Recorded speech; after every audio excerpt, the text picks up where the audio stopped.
India alliance में नीतीश कुमार जी अगर रहें भी तो उनकी एक बहुत सीमित भूमिका है, और जैसे जैसे चुनाव करीब आएगा, ये हमारी बात को लिख कर रख लीजिए, वैसे वैसे उनकी भूमिका और सीमित होती जाएगी।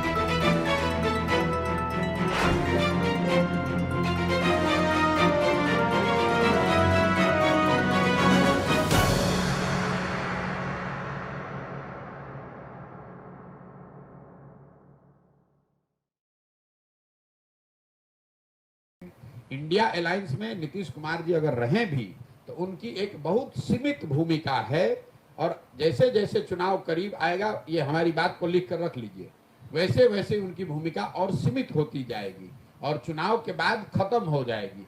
ऐसा इसलिए कि आपने हमारी एक भविष्यवाणी सुनी होगी बंगाल में, जहां मैंने कहा था कि भाजपा को 100 सीट नहीं आएगा।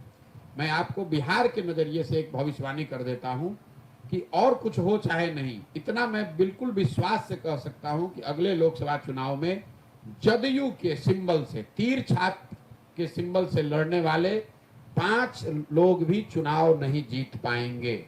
जदयू के 5 एमपी भी चुनाव नहीं जीत पाएंगे, क्योंकि नीतीश कुमार जी की कोई छवि जमीन पर बची नहीं है, संगठन बचा नहीं है, लोगों में विश्वसनीयता खत्म है।